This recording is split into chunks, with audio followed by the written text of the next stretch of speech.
পাখিদিয়া গাঁৱৰ মোটামুটি 105 জন বিজেপি আৰু ইউপিপিএল দলৰ সক্ৰিয় কৰ্মীসকলে বিপিএফৰ আদৰ্শ আৰু নীতিটো ভাল পাই আজি যোগদান হৈছে আৰু ইটোৱে বুজাইছে যে আহি থকা দিনত আমাৰ বিপিএফ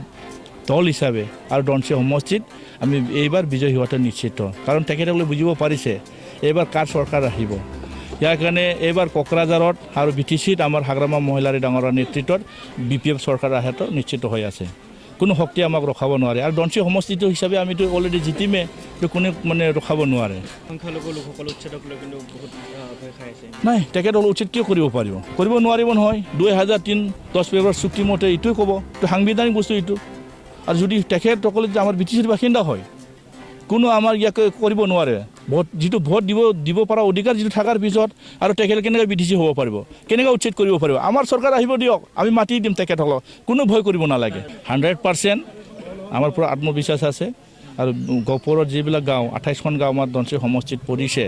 আৰু তেখেতসকলৰ যিটো অঞ্চলৰ ৰাইজসকলে অলৰেডি আমাৰ বিপিএফক প্ৰতিশ্ৰুতি দিছে আৰু তেখেতসকলৰ মনটো চালে গম পায় আমি 50%তকৈ অধিক 60% ভোট আমি পাবলৈ সক্ষম হ'ম আৰু তেখেতসকলে আমাক প্ৰতিশ্ৰুতি দিছে কাৰণ চৰকাৰে যিটো নাহিব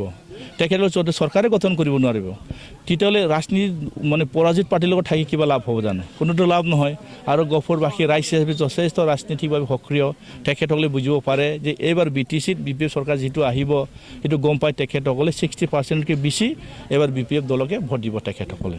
আমাৰ এজেণ্ডাটো কি আমাৰ 1 নম্বৰ এজেণ্ডা মাটি বাৰী সমস্যা আমি সমাধান কৰিম যুৱকসকলৰ সমস্যাবিলাক আমি সমাধান কৰিম মহিলাসকলৰ সমস্যাবিলাক আমি সমাধান কৰিম বিপিএল ফেমিলিসকলক আমি যিমান পাৰোঁ সমস্যাবিলাক সমাধান কৰিব বিচাৰিছোঁ বৃদ্ধসকলৰ আমি আঁচনি ল'ব বিচাৰিছোঁ আৰু যুৱক যিবিলাক মেধাৱী ছাত্ৰ ছাত্ৰীসকলৰ কাৰণে ভাল পঢ়া শুনা কৰিবৰ কাৰণে তেখেতসকলক এটা ভাল ব্যৱস্থা কৰি দিয়াটো আমি এবাৰ হাতত লৈছোঁ আৰু অঞ্চলৰ কাৰণে বিভিন্ন সমস্যা আছে এই সমস্যাবিলাক কেনেকুৱা ধৰণৰ সমাধান কৰিব পাৰিম এইবিলাক কথাটো আমি চিন্তা কৰিছোঁ এই সমস্যাবিলাক সমাধান কৰিবৰ কাৰণে আগবাঢ়িবৰ কাৰণে এবাৰ আমি চৰকাৰ হাতত নিশ্চিত ইয়াৰ কাৰণে সেইবিলাক আমি সিদ্ধান্ত লৈছোঁ